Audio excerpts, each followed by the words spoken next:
Mesdames et messieurs, bonsoir. Très heureux de vous retrouver en cette soirée du 24 janvier 2021. Bienvenue à votre programme Dimanche politique qui finit bien évidemment par ce programme le décryptage de la semaine avec notre consultant politique Agapit Napoléon Maforican qui est déjà à nos côtés. Bonsoir.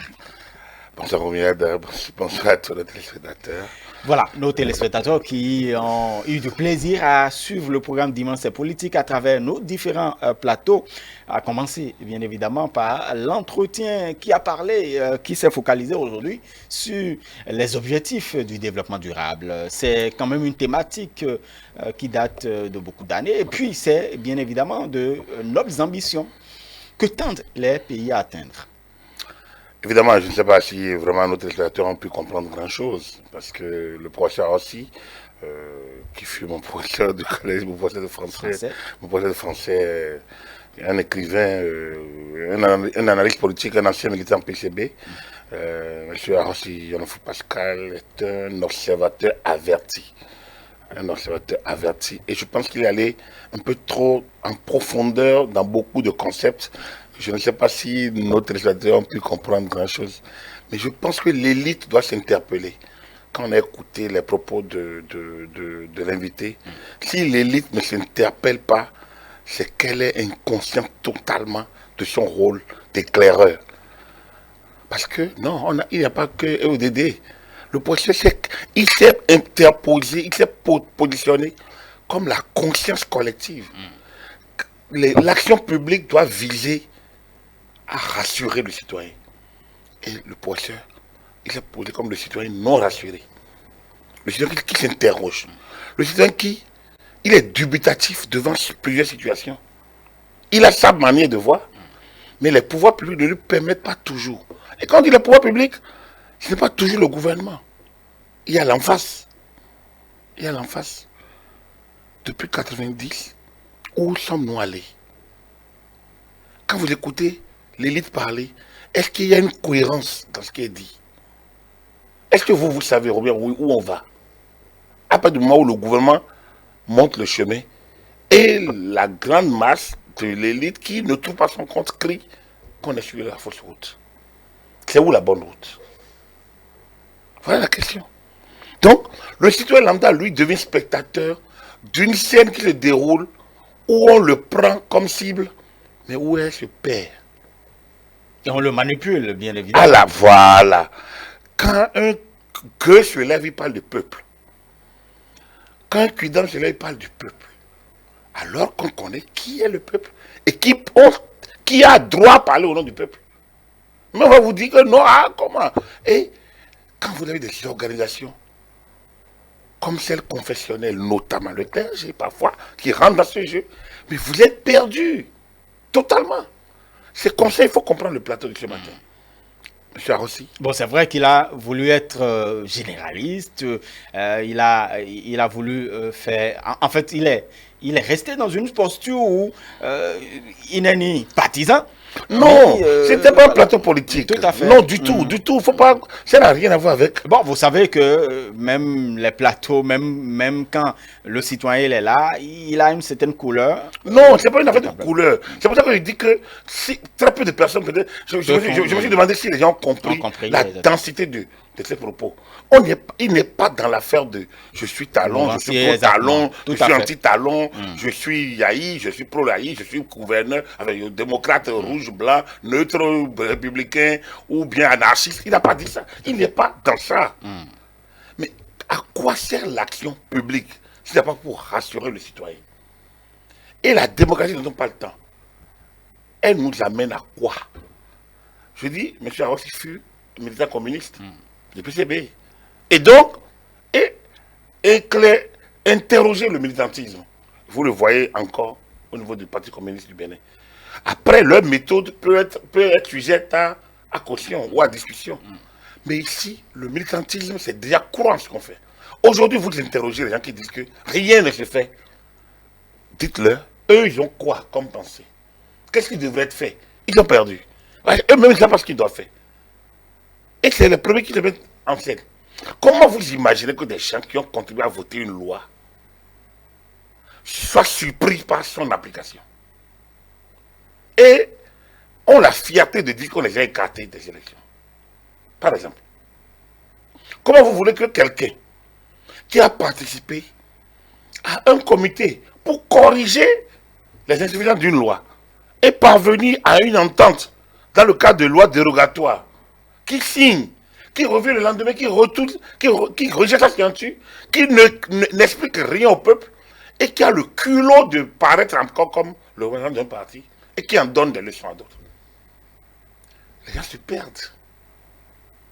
On ne voit pas où est, c'est où la direction. C'est où est l'éthique.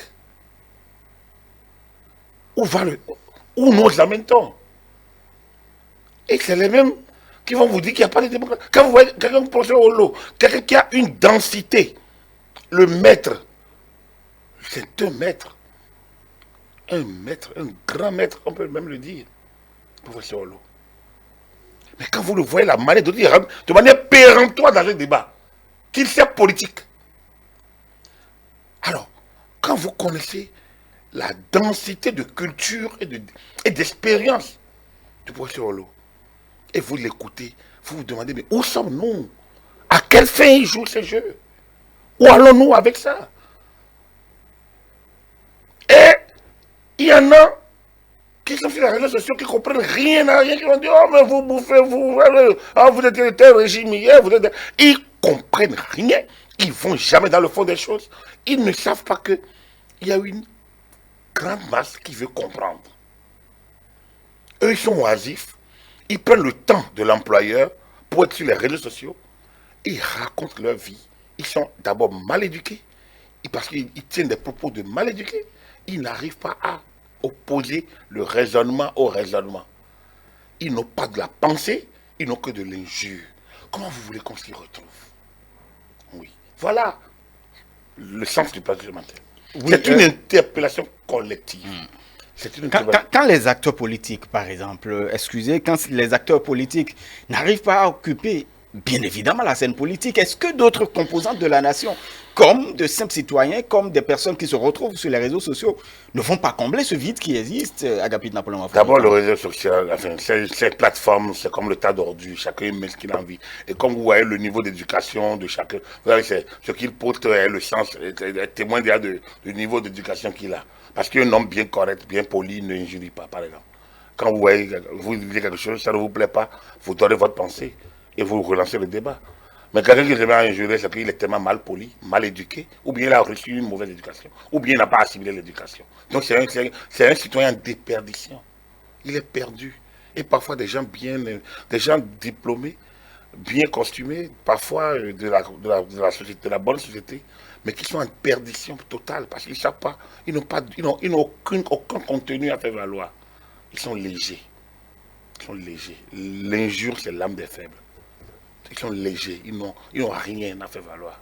C'est ça le problème. Donc du coup, je dis le prochain aussi c'est la conscience. Vous devez vous interpeller quand vous serez chez vous. Je me suis interpellé, je me sens interpellé. Et normalement, toute personne qui l'écoute devait s'interpeller. Est-ce que nous jouons notre rôle social? Est-ce que nous jouons notre rôle d'élite? Nous, on a la chance de se faire écouter. Moi, j'ai conscience et j'ai confiance que je fais ma part du job. Parce que nous apportons du contenu.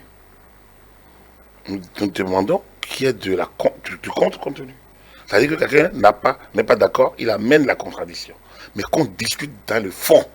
Et non sur les vêtis du genre malade, c'est-à-dire des histoires. Vous laissez les réseaux sociaux, les gens jouent sur les mots, sur les contre-mots, sur les jeux, les enjeux, les trucs.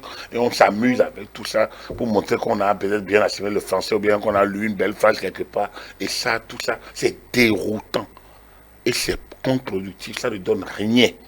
Voilà, oui. Donc, ce n'est pas une affaire de quand les gens délaissent le marché, le champ.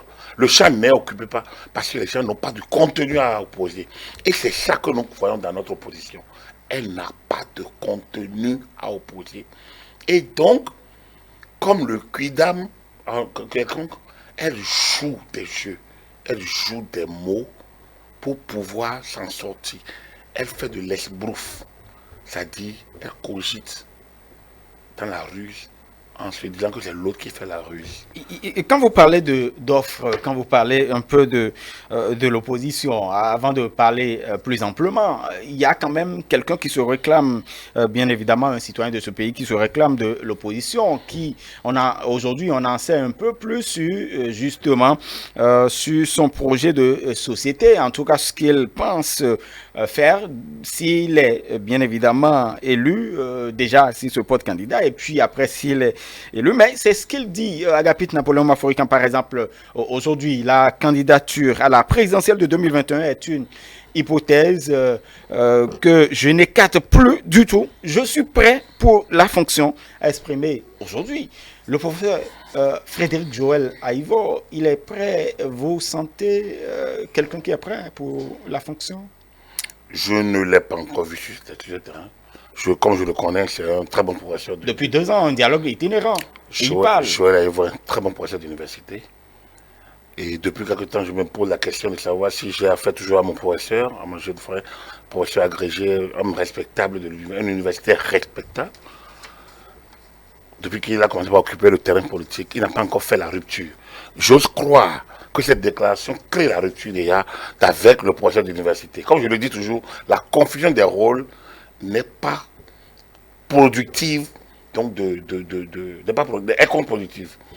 Désormais, est-ce que j'ai affaire à Joël Aïvo comme universitaire ou j'ai affaire comme homme politique?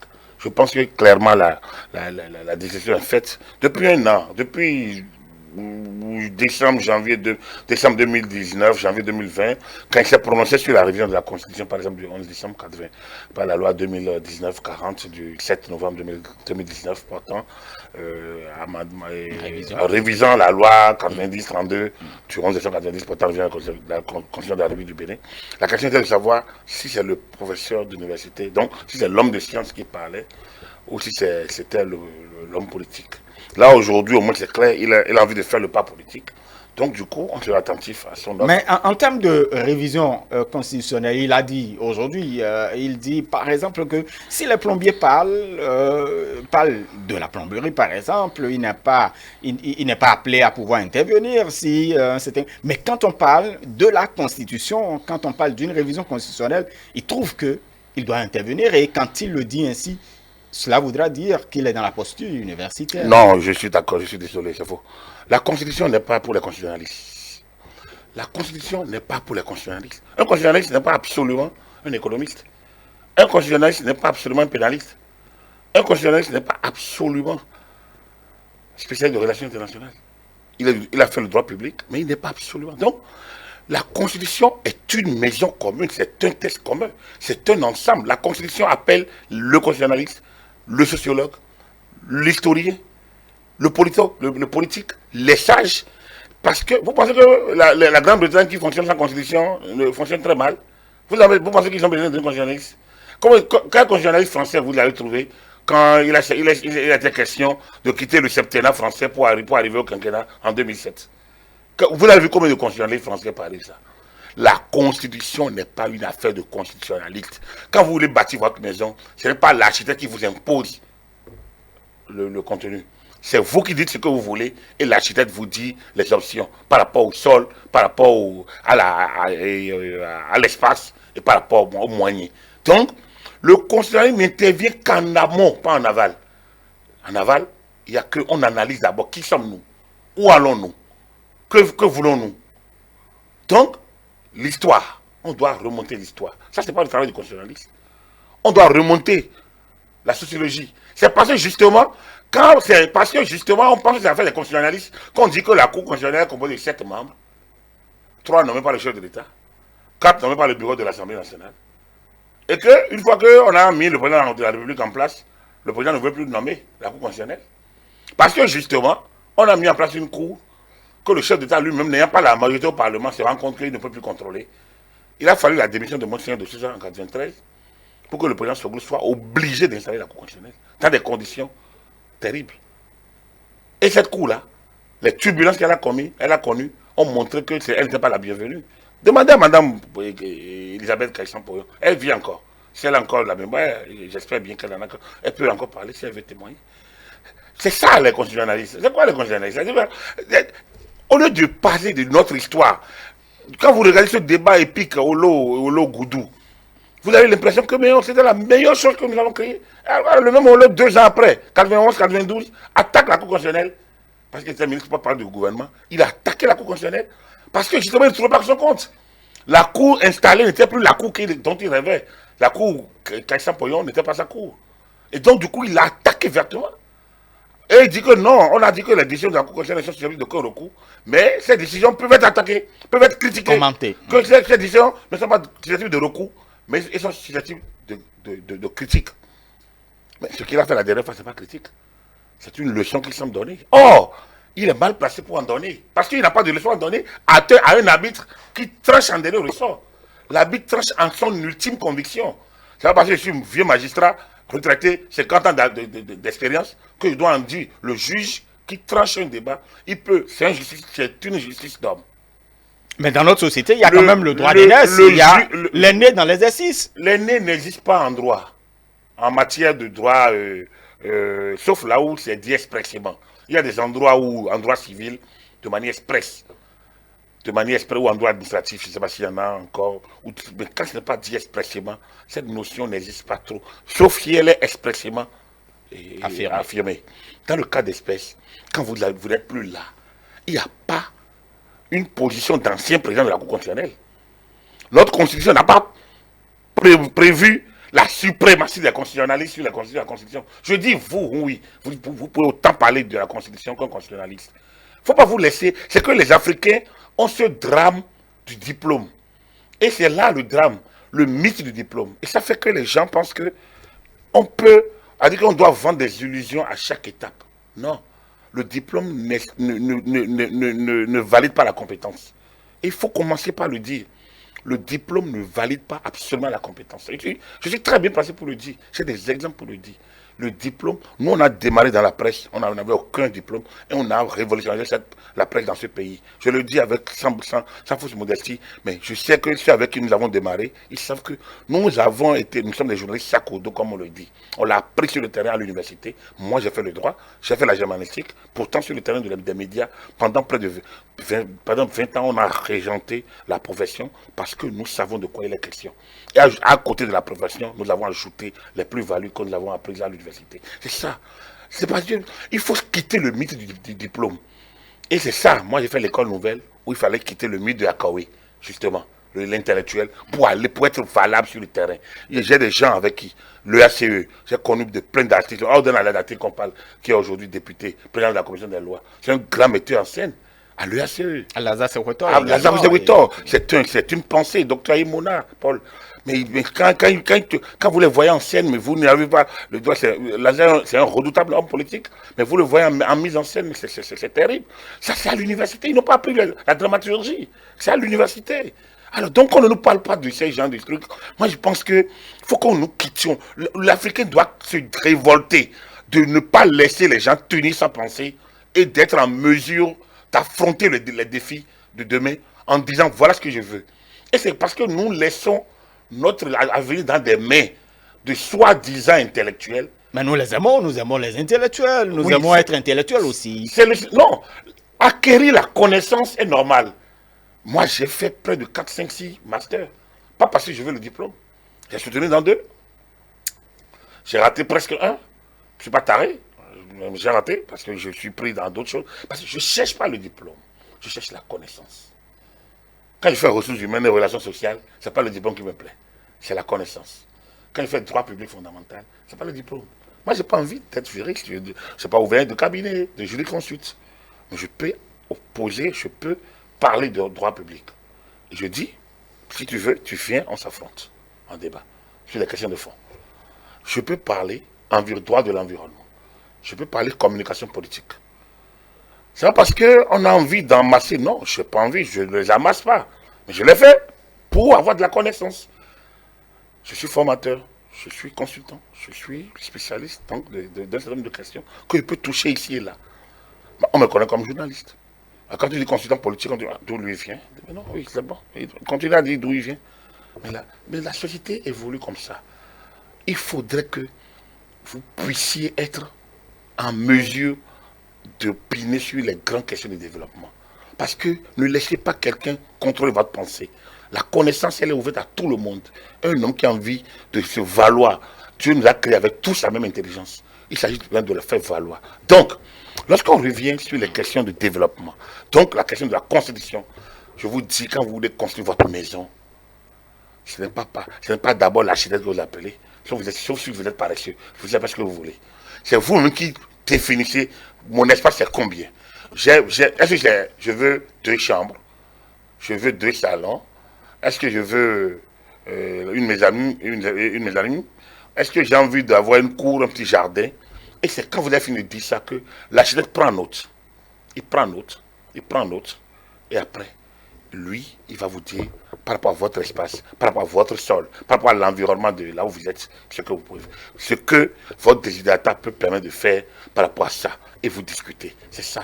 Donc, aucun diplôme n'est requis pour parler de la Constitution. Voilà. Donc, il faut qu'on évacue cette question-là. Et on peut le dire n'importe où, sous n'importe quel cieux. Ce n'est pas une affaire de constitutionnalisme. Très bien.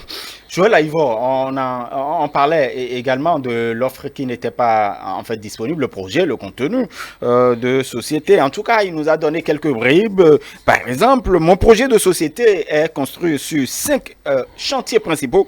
Le premier chantier, c'est bien de rassembler les Béninois et d'apaiser le pays. Agapit Napoléon Baforican. Ben, c'est lui qui sait ce qui est bien dedans, je ne comprends pas. Moi, rassembler le pays, ça veut dire certainement qu'il y a une fracture sociale. Oui, il aura l'occasion d'expliquer ça avec les Béninois. Vous n'avez pas envie de... Il y a par exemple, ça on le savait, rétablir la démocratie.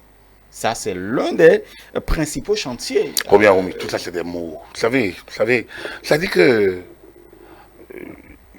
je ne vais pas me permettre, par respect, comme je dis toujours, à Ivo, je sais rien contre lui. Donc, du coup, il ne faut pas que mon rôle n'est pas de rentrer dans ces... Il sait où il va. Donc, du coup, il aura l'occasion de décliner son offre aux Béninois. Mais je me réjouis au moins qu'on parle enfin qu'on rentre enfin dans le fond du débat. Là, au moins, moi, je lui donne acte qu'enfin on rentre dans le fond du débat. Parce que là, il a au moins 5 points. Donc, on peut dire bien que l'offre de Joël Aïvo au Béninois, c'est en 5 points. Et donc, je salue ça, déjà. C'est-à-dire un bon départ. Après, on va rentrer dans l'un dans l'autre. C'est pas mon rôle j'ai pas envie de le juger. C'est pas les Béninois. Moi, j'ai une voix comme les Béninois. Donc, les Béninois sont tellement intelligents qu'il ne m'appartient pas de dire ci ou ça de son programme. Donc, du coup, moi, j'estime que c'est parce qu'il est en démocratie qu'il dit tout ce qu'il dit, qu'il va tout là où il va, qu'il peut même douter de la science des gens. Lui, il est constitutionnaliste et il le revendique et il estime qu'il doit opiner sur la vision de la Constitution. Mais quand les agents de santé estiment qu'il a la COVID, il peut douter de ça et les partisans peuvent en douter. Je considère que c'est parce que nous sommes en démocratie, par exemple. Et que, bon, voilà, il peut publier, faire quelques insinuations, c'est normal. Donc, c'est parce qu'on est en démocratie, je pense. Je pense que dans aucun régime totalitaire, on ne lui aurait pas permis ça. Pourtant, il est libre, il va et vient. Donc, alors, je ne sais pas quelle démocratie, à moins que, et je suis heureux parce que c'est un publiciste. Et donc, il a écrit un très bon livre sur le président de la République dans le constitutionnalisme africain, enfin, sa thèse de doctorat, dont le livre a quand même été sur le marché. Donc, il connaît la fonction présidentielle. Dans le contexte africain, dans le contexte des nouvelles démocraties africaines. Il connaît la fonction. Donc, c'est heureux que quand tu le lis, et aujourd'hui il va rétablir la démocratie, ça fait rire. Parce que bon, en fait, je ne sais pas de quelle démocratie il parle. Si ce qu'on a déjà ne l'est pas. Bon, la démocratie béninoise, il est au Bénin. Si ce qu'on a déjà n'est pas une démocratie, je ne sais pas ce qui va se passer si on l'appelle démocratie, démocrature ou anarchie. Je ne sais pas. Mais bon, ça, c'est d'autres types de débats. On verra bien ce qui va se passer pendant la campagne électorale. Mais c'est déjà heureux qu'on rentre dans le fond du débat, qu'on rentre dans le fond, qu'on quitte les postures un peu confuses. Donc, du coup, moi, je regarde Aïvo, Joël, mon professeur, je le regarde désormais comme un homme politique. Et donc, on peut opiner. Mais l'autre chose, c'est l'hésitation quand même d'un certain nombre de personnalités de l'opposition à aller requérir le parrainage. Joël Aïvo dit par exemple que ce n'est pas normal dans une démocratie qu'on aille quémander le parrainage. Parce qu'il lui demande d'aller quémander. Et le mot est où? C'est pour ça que je dis que les gens sont dans des postures. Qui a demandé, aller requérir, ne pas quémander. Et ça fait pas, c'est ça le drame de nos postures intellectuelles. C'est ça que je vous parle. C'est là, il y a un gros malentendu dans l'affaire. Qui a parlé de quémander? Regardez, je dis, il faut donner hâte à l'UPI, l'Union progressiste, qui dit à ses, je vous dis une semaine, que l'UP ne peut pas imposer à ses électeurs, à ses élus. Mais l'UP leur a recommandé. Et ce faisant, l'UP a décanté le jeu. L'UP leur recommande. Donc, quand j'entends mon maire de Cotonou, Luc Atropo, dire « Ah, moi, je ne peux pas donner parrainage sans requérir », je dis « Mais il défonce une porte déjà ouverte. » L'UP lui a dit « Donnez le parrainage à tous ceux qui sont soutenus, les candidats soutenus par un parti politique. » L'UP a ouvert le jeu, on n'a même plus besoin d'aller demander l'avis du parti. Alors donc, ce faisant, quand vous voyez un opposant qui parle de « Ah, moi, je ne peux pas », il n'a rien à faire valoir. Il cherche simplement à occuper le terrain. Il n'a rien à faire valoir. Si quelqu'un parle de quémander... Le projet de société, c'est en 5 points, Agapit Napoléon Mafourkan. Il a une offre à proposer. Il dit, je suis disponible à pouvoir soumettre mon offre au peuple, mais je ne veux pas aller quémander le parrainage. C'est-à-dire que demander à un projet avocat, il va faire les conditions ailleurs, là, s'il n'y a pas de conditions pour postuler à ci, pour postuler à ça. Il n'y a pas de conditions. C'est une condition. L'histoire d'âge, entre l'âge et le parrainage, quel est le plus compliqué? Vous pensez qu'il faut avoir 40 ans pour être président de la République? Il a jamais là. Bon, enfin, c'est de mauvais exemples. Mais les Kérékou avait 37 ans. Quand il a pris, il a fait 20 ans. Et c'est pas parce qu'il a démérité, c'est l'option. Il y a beaucoup d'aléas qui l'ont fait perdre. Vous pensez qu'il a démérité? Vous pensez que lorsqu'on est président Ouad, qui a pris le pouvoir sur 14 ans, qui en a fait 12, à 12 et qui vit encore. Vous pensez qu'il était sénile, il a gouverné un homme sénile? Non, c'est parce que notre limitation d'âge ne repose sur rien. Et ça n'a jamais été dédié à la conférence nationale. Et ça, j'espère que le clergé le sait, qu'on n'a jamais décidé de la limitation d'âge à la conférence nationale. Donc du coup, on a trahi l'esprit de la conférence nationale et c'est ce qui revendique encore le plus la conférence nationale. On n'a jamais parlé de limitation d'âge. Donc, quand on me parle, on dit que le parrainage n'est pas... Et la France qui l'expérimente depuis 61. Comment ils font? Et quand Marine Le Pen et son papa Jean-Marie Le Pen allaient quémander, et eux ne sont pas démocrates. Alors donc, si vous ne voulez pas être candidat, restez chez vous. Moi, je ne pense pas que le Bénin souffre de candidat. Le Bénin ne souffre pas du tout de candidat. Il y a au moins quelqu'un qui fait bien le job et qui est là, qui a envie de continuer. Le Bénin souffrira si c'est rien que des candidats de la mouvance. Il n'y a pas de mouvance. Un candidat est un candidat. Il n'y a pas de candidat de la mouvance. On vous dit un fauteuil présidentiel et vous dites candidat de la mouvance. Il n'y a pas de candidat de la mouvance. Vous pensez que, regardez, l'UP et le BR n'ont pas été en mesure de dégager un vice-président consensuel. Vous pensez qu'il y a un candidat de la mouvance? Vous pensez que vous, quel intérêt vous avez à me laisser moi siéger, à devenir président alors que vous pensez que vous pouvez l'être? Dites-moi. Vous n'avez pas 40 ans encore.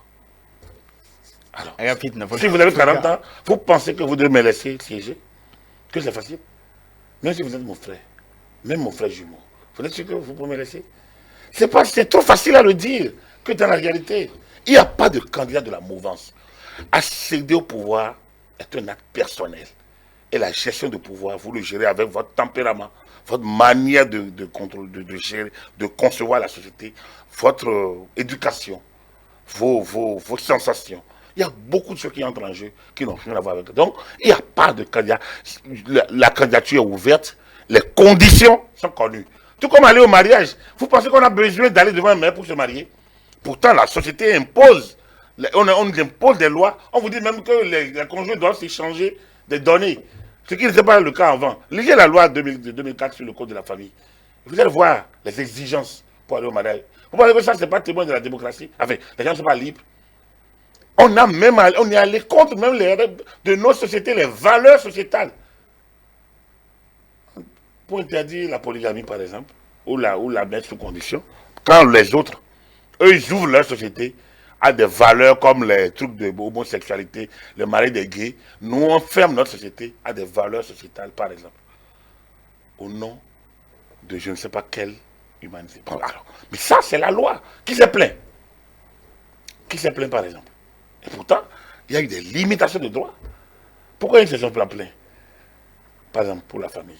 Donc, dans aucun cas, il y a la limitation ou les conditions pour accéder à un statut ne constituent pas une entrave ou une ségrégation à partir du moment où elle est ouverte à tout le monde. Donc, quand vous devez aller à l'élection présidentielle, vous dites que vous ne voulez pas, c'est que vous n'êtes pas prêt. Vous déniez aux droits, sa valeur et son étendue. Donc alors que quand ça ne se dit pas un juriste, ça crée un gros problème. Pourtant, je vous ai rappelé qu'il a dit que je suis prêt pour la fonction. Non, il n'est pas prêt. C'est-à-dire que moi, comme je vous l'ai dit, c'est ça. Vous voyez, le professeur aussi, c'est ça la société. Il embrouille le jeu. C'est ça. Et quand vous voyez les postures, vous voyez, quand je vous dis le professeur s'est posture. Je ne pas dire aussi, parce que celui qui notre vidéo ce matin, de l'entretien. C'est-à-dire, voilà, en fait, c'est ça la société d'aujourd'hui. Les gens sont perdus parce que leur élite les embrouille. Si tu es prêt pour le job, mais les conditions sont ouvertes. Il n'y a pas à dire je suis prêt, mais il n'y a pas de mais. Voilà les conditions. Il y a ce qu'on appelle les contrats d'adhésion. Vous n'êtes pas, votre avis n'est pas de requis. Les conditions sont là. Vous avez envie de rentrer dedans, vous rentrez dans ça. Dans les conditions fixées. Dans le cas d'espèce, aller aux élections relève du domaine de la loi. La loi a fixé les règles. Un individu qui a envie d'aller aux élections regarde les règles et se conforme aux règles. Il n'a pas la voix, lui n'est pas qualifié pour dire les conditions dans lesquelles il va y aller. Sinon, la société, ce n'est pas l'enfant d'imposer à ses parents les conditions pour aller à l'école. Il a le devoir d'y aller. On met les moyens, il y va. Tu as envie d'aller à l'école, tu vas à l'école. Tu ne veux pas te dire à tes parents, mais si tu as la force de déposer pour ne pas y aller, est-ce que tu as oublié d'être responsable de classe? Mais tu dis non, je veux être responsable de classe, mais on doit me permettre d'abord de venir quand je veux et de disposer de mes camarades comme je veux. C'est ça ma condition. Tu as des conditions à poser. Tu rentres dans le pays de quelqu'un, tu dis, bon voilà, moi je suis le meilleur intellectuel de mon pays, donc du coup vos lois ne valent rien. Voilà, ma liberté veut que je roule à droite alors que vous roulez à gauche. Vous pensez que c'est ça? Mais tu viens du néant.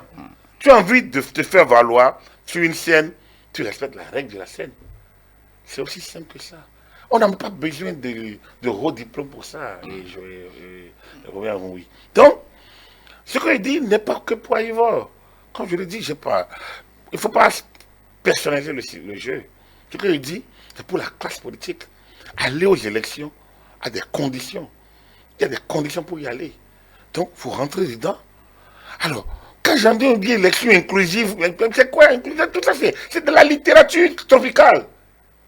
Une élection, elle est sincère, elle est pluraliste, donc ouverte à tous. Et donc, les conditions, c'est que tout le monde soit en mesure de faire la candidature aux mêmes conditions. Mais ici, les conditions ne sont pas faites au nom des personnes. Et comme je le dis, quand vous regardez l'Union progressiste qui dit, donnez, si vous n'avez pas un parti qui vous valide, mais vous venez d'où alors? Alors, allez convaincre des parents. Mais vous dites non, moi je vais aller aux élections, il n'y a pas de conditions. Alors, donc, il faut même refuser que la Cour constitutionnelle délègue des spécialistes pour voir votre état de santé. Au nom de votre liberté. Parce que les données de santé sont personnelles.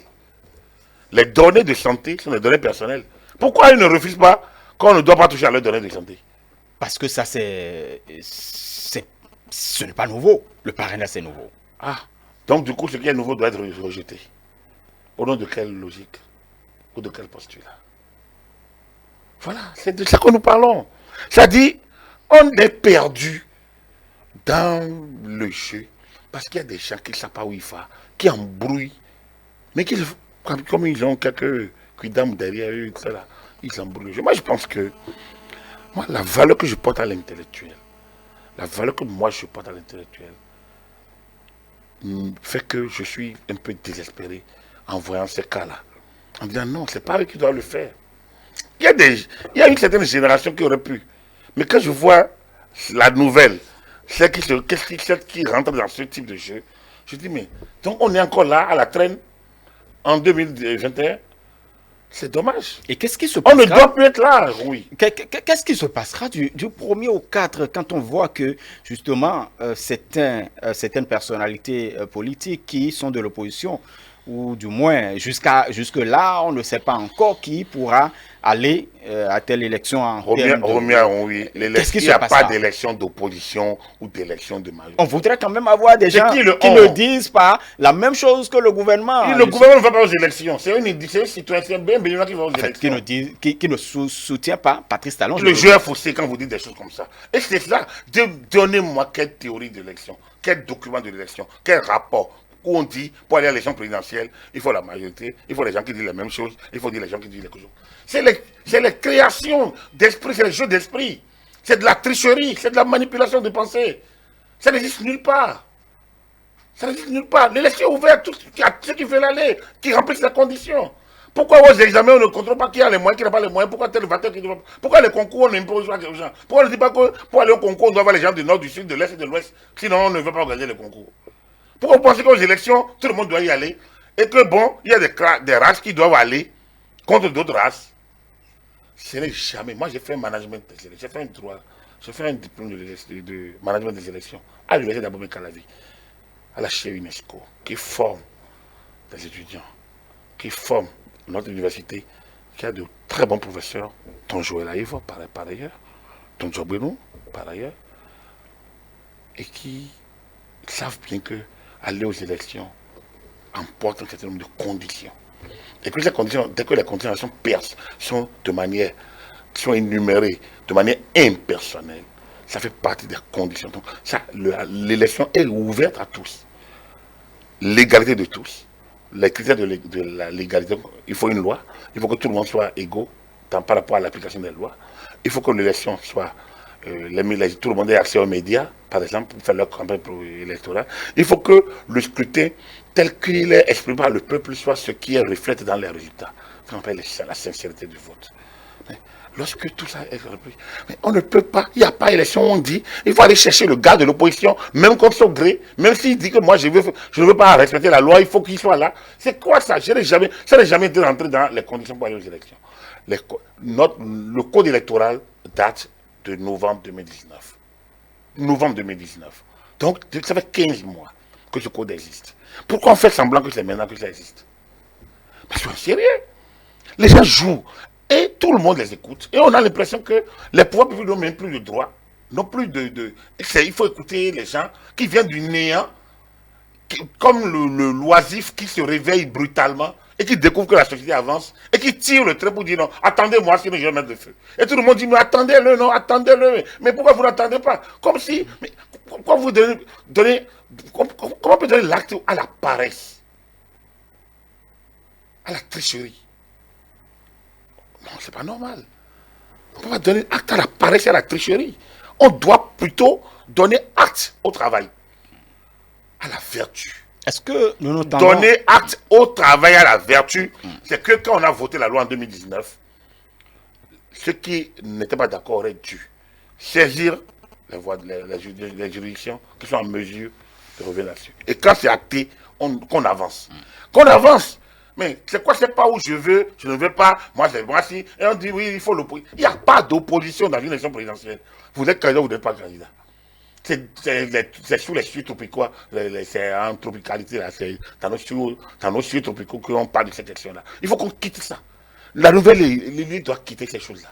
Après ces 4 ans de dépendance, on doit quitter les histoires. Si quelqu'un ne veut pas aller aux élections, il ne vient pas. Si c'est un, qu'on vote pour un. Si c'est deux, on vote pour deux. Si c'est 5, on vote pour 5. On n'a pas besoin. Alors, donc, il n'y en aura pas un. Ça, au moins, c'est sûr. Parce qu'il y en a qui sont clairs, qui doivent y aller. Alors, donc, laissons ceux qui veulent y aller. Alors, donc, faire en sorte embrouiller le jeu, créer une psychose dans les esprits, et après dire, voilà, beaucoup ne sont pas sortis, vous voyez, les meilleurs ne sont pas sortis. Comme si, non, c'est vous qui créez les problèmes, c'est vous qui créez qu'il y a un problème. Est-ce que nous nous tendons vers le schéma, en fait, de 2019, les législatives, un certain nombre de choses? En fait, tout ce qui s'est passé, on a vu. Oui. Les législatives, c'est une élection de liste et qui engage c'est-à-dire, oui. Qui engage les partis politiques. La présidentielle est une élection individuelle. ça engage une personnalité qui requiert le suffrage des populations. Ce n'est pas le même schéma. Tout simplement. Donc, j'ai écouté le clergé, j'ai lu le clergé, la nôtre qui dit voilà, en 2019, on a décidé, c'est mettre de l'huile sur le feu. Ce n'est pas le même cas de figure. Et normalement, en tenant compte de ce qui s'est passé en 2019, on aurait dû dire aux gens, ces conditions qui sont dans la loi ne sont pas des conditions nouvelles. C'est des conditions issues des dialogues politiques. C'est des conditions qui sont dans la loi de 2019, novembre 2019. Et on a fait les élections communales dedans. Et personne n'a rien dit. Explicitement, non mais, il y a une race qui a du plaisir à créer la psychose. On doit crier haro sur cette race-là. Et là, j'ai l'impression qu'on valide la race et on crie peut-être sur les pouvoirs publics régulièrement en place où on jette le discrédit sur eux. C'est ça qui est inquiétant dans l'affaire. Très bien. Agapit Napoléon Maforican, on parlait justement de la vice-présidence donc du colistier, celui qui pourrait être le colistier de Patrice Talon. Les choses sont en train d'être précisées. Et justement, il y a une semaine, ou du moins le mardi 19 janvier, vous aviez quand même donné des indices qui sont en train d'être confirmés. Je voudrais vous inviter, si vous permettez, chers invités et chers téléspectateurs également, on va suivre une partie justement de votre intervention et nous revenons. Je l'ai dit la dernière fois, c'est bien possible. Et dans cette foulée, Mme Talata pourrait être un choix possible, mais elle n'est pas la seule. Évidemment, à partir du moment où le BR a désigné, on ne voit pas, sinon il y a d'autres personnalités au niveau de la taille de Borgou, notamment, et qui pourraient bien faire l'affaire. Je pourrais citer l'ancien DG des impôts, Madame... Mariama Babamoussa. Donc, oui, on pourrait citer par exemple l'ancien DG des impôts, Madame l'honorable Mariama Babamoussa qui pourrait également faire l'affaire. Mais apparemment, comme pratiquement le BR a désigné, mais on peut dire, voilà, il y a deux hommes. Alors, si tu dois avoir d'ouverture vers la femme, peut-être que le chef d'État leur demandera de lui faire des propositions, ou alors il choisira directement. Donc, l'un dans l'autre, voilà. Donc, au mieux, on a Sakalafia ou Robert Bien, et en surprise, on aura peut-être d'autres personnalités, ou des dames. Voilà.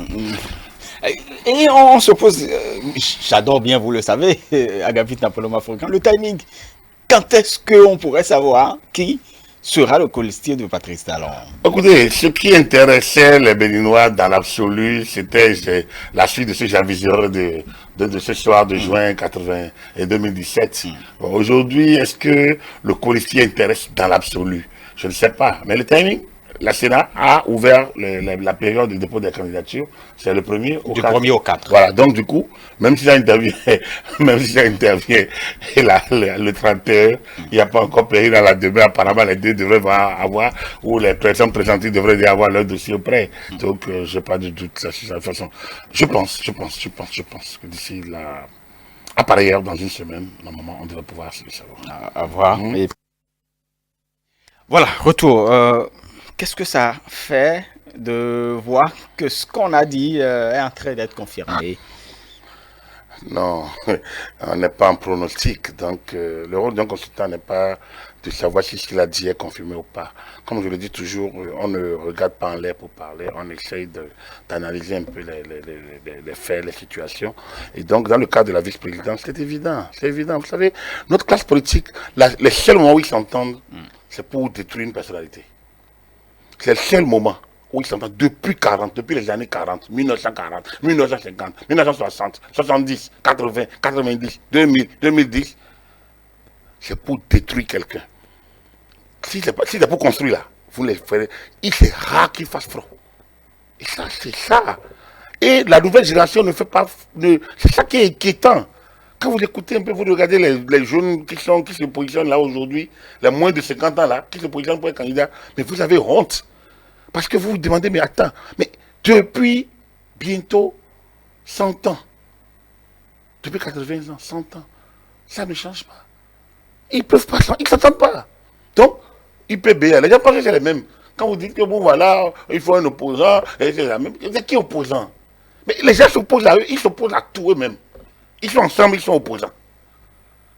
Donc, un Guyan, un Zakalafia, normalement, ils sont tous de la règle, ils sont tous du bon goût. Mais quand même, ils disent qu'ils soutiennent tous les chefs de l'État. Ça devait être facile quand même. Ah, vous trouvez que ça devait être à mon avis, le positionnement du parti? À un moment donné, vous devez mettre des critères. Et parfois, affiner les critères. Ou au besoin, mettre l'intérêt de votre groupe en jeu. Mais apparemment, sinon, regardez, par rapport aux mairies, les élections communales ont eu lieu. Normalement. Mais quand les partis ont dit c'est tel candidat, vous avez vu qu'au sein des conseils, des gens ont le culot de déposer candidat contre. Malgré tout.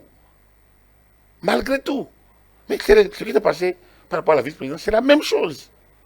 Donc, il faut vous demander, mais autour de quoi vous pouvez les avoir? Et au moment où on dit à Patrice Talon qu'il fait ci, il fait ça. Mais sans méthode forte, sans un homme de qualité, qui sait où il va et qui applique sa dynamique sans coup férir, mais vous ne pouvez rien avoir d'eux. Et c'est là la réalité. Ils ont quand même fait beaucoup d'efforts, Agapit Napoléon Maforcan. Nous avons eu une short list, 2 personnes, une personne par... On a quand même une short list. C'est ça qui a fait beaucoup. Hein. Bon, on pouvait avoir 3-3 de... Vous savez, vous êtes rentré dans l'intérieur des partis pour savoir ce qui s'est passé. Donc vous ne savez pas si on les a imposés. Vous ne savez pas comment ça s'est passé. Non, écoutez, je pense que ça montre que beaucoup ont tout faux quand ils pensent qu'il suffit au chef d'État de faire ça pour avoir ce qu'il veut. Il y a une dynamique dans ces partis. Je me rappelle le PRPB. Beaucoup parlaient du PRPB comme un régime monolithique, parti-État. Mais ils ne savent pas la dynamique qu'il y avait à l'intérieur. Ils ne connaissent pas. Et comme beaucoup d'anciens du PRPB sont aussi paresseux, incapables de valoir ce qu'ils ont pu être pendant tout ce temps, il y en a qui sont là terrés dans leur gîte et ils ne sont pas en mesure de prendre aujourd'hui la parole pour montrer ce que c'était que d'être le parti de la Révolution populaire du pays. Mais c'était un parti dynamique à l'intérieur duquel les débats étaient houleux, durs. C'est pas si évident que ça. Certains anciens... à l'Assemblée, vous écoutez déjà à l'Assemblée nationale révolutionnaire, c'était des débats durs. Parce que même ceux qui ne parlaient pas français avaient la possibilité de parler dans leur langue. Donc, quand on dit l'UP, le bien, les gens pensent que, ok, il faut que le chef d'État fasse comme ça, clique des doigts, pour que les gens giclent. Non, c'est pas aussi évident. Cette partie fonctionne avec les tares de notre classe politique. C'est-à-dire, les gens ne lâchent pas l'affaire quand leurs intérêts sont en jeu. Donc, du coup, vous l'avez vu, donc, il a fallu peut-être que, finalement, ils ne se sont pas entendus. Et donc, peut-être que, il paraît que, bon, l'option présidentielle serait Madame Talata. Oui, on l'a évoqué. Donc, non, c'est pas de la tombola, c'est non plus de pronostic, c'est juste une analyse. Et bon, d'accord. Donc, une fois de plus, c'est pour vous dire que l'analyse, elle est exigeante. Elle est sérieuse, elle est exigeante, elle est tout sauf partisane. Voilà. Prime quand même à la femme, à la discrimination positive, à la femme quand même, à la promotion de la femme. Ça manquait. Bon, écoutez, je ne suis pas un adepte particulier de la discrimination positive.